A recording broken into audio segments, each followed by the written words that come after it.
My name is Josh Myers. This is the Black Power Chronicles interview of Jay Winter, Nightwolf. Today is June 29th, 2017. Thank you, Mr. Nightwolf, for being here today with us. I'm honored. So what we want to do today is to get a sense of two real broad questions, and then we'll have maybe a little bit more time to kind of go into more depth. The first is, we are trying to chronicle Black Power in the United States and in the world. What does Black Power mean to you, and how did you come to an awareness of the movement? My awareness goes all the way back to the 1960s, when I was just a young boy.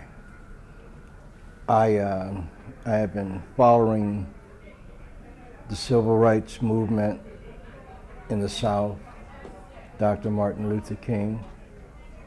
I had a lot of love and respect for Dr. King.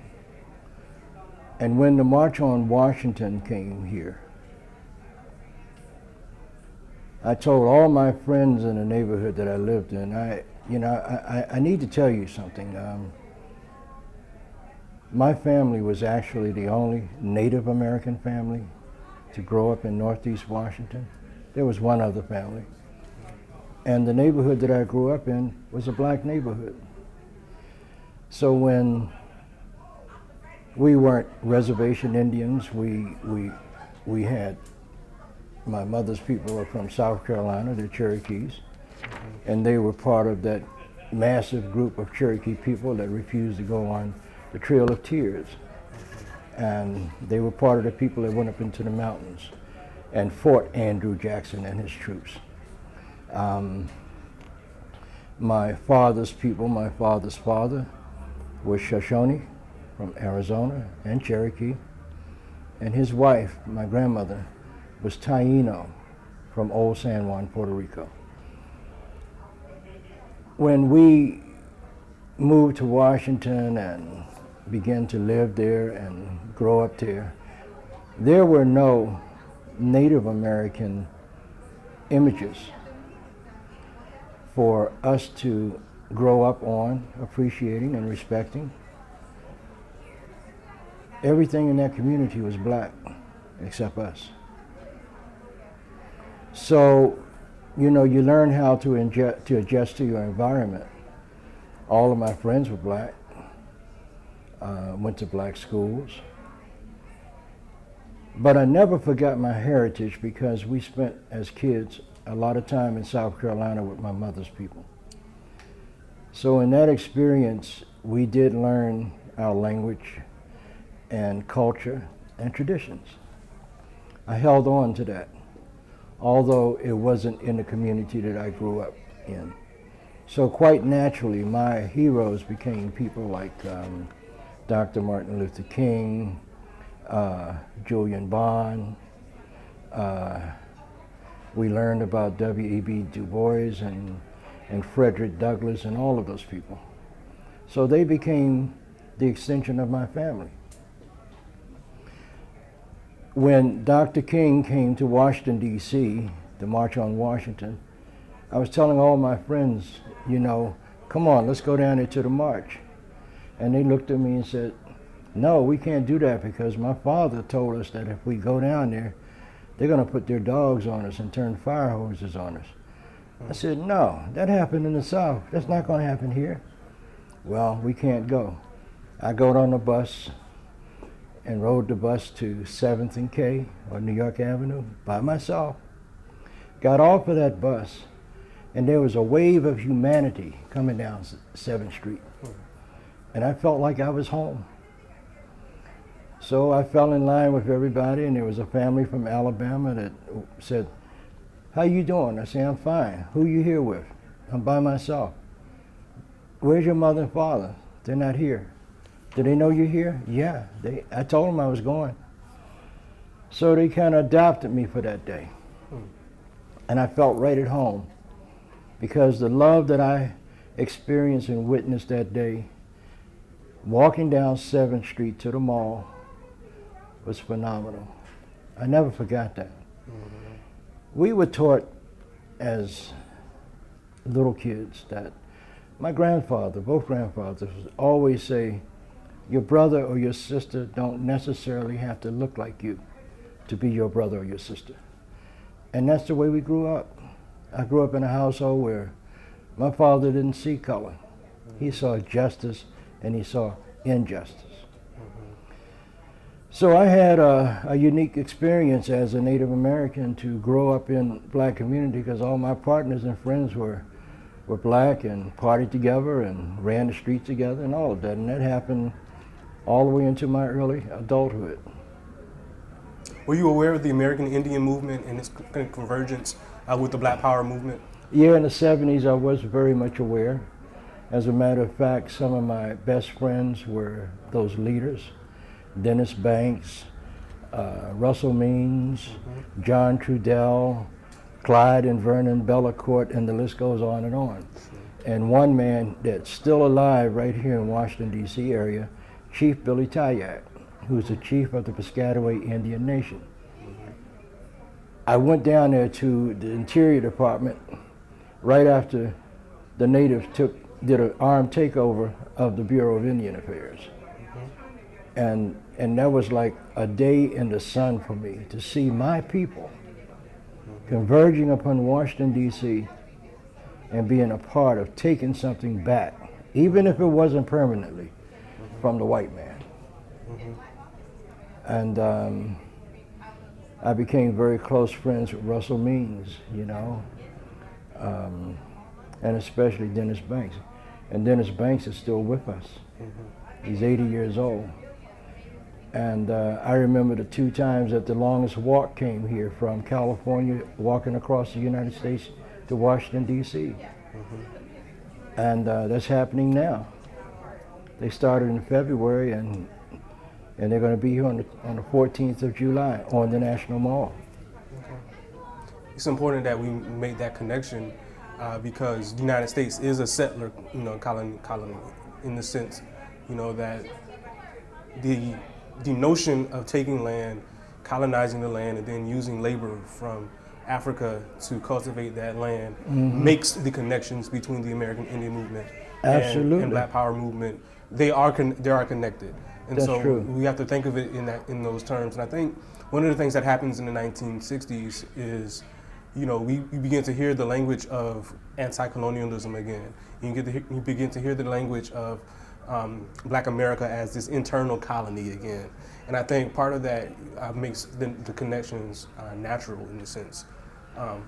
How did those movements in your mind, basically what happened to them in your mind? Let me first take you back to a brief moment in history. The first slaves in America were not black people. Right. They were Native American people. We were hunted and captured and sent off to the Caribbean islands, to plantations. The problem that this white man had with capturing Indians and enslaving us, it is very hard to enslave a man or a woman in his home. Right. And we would continue to run away. So then they said, well, we got to do better than this. And that's when they went to Africa and stole my black brothers and sisters and brought them here and placed them into chattel slavery. There's so much rich history between the African and the Indian. Harriet Tubman's Underground Railroad. The Maroons. Yeah, but from the South all the way to New York, every resting point, every place to eat was manned by Native American communities. When they got to New York, there was a chief, the chief of the Onondaga Indians at that time. His name was Chief Shenandoah. Chief Shenandoah would wait until 50, 100, 150, 200 escapees were assembled. And he would allow or order his guides and warriors of that nation to take our black brothers and sisters that had escaped slavery into Canada for absolute freedom. That's how blacks got to Canada. So we've been blood for over 50,000 years. You know, this white man that came from Europe is a recent phenomenon. It was only 500 years ago that he got lost and found his way on this side of the Atlantic Ocean. But the African had been coming here for over 50,000 years. The first ones to get here were the Phoenicians. But the white boy wants you to believe that the Phoenicians were white sailors. They were not. They were black ocean-going sea merchants that had established international trade on the high seas. And a lot of our tribal people went with them and traveled across those high seas. The next people who came were the people of Mali. A lot of them stayed. Now, people will argue with me about the blood relationship between black and Indians. You cannot, it's no way in the world anybody can legislate or tell you who you can and cannot fall in love with. Indians and black folks have been having babies for over 50,000 years. That's why between 75 to 85% of all black people that consider themselves African Americans, first of all, your mom and daddy would have to be African and brought you and came here to have you to be an African American. You're black. And the black people are our brothers and sisters by blood, by struggle, by survival. Absolutely. Now, given these convergences and connections, you know, one of our goals in Black Power Chronicles is to speak to the future. What does the future look like? Well, if we were to judge the future by the fool, the idiot that's in the White House now, it looks bleak.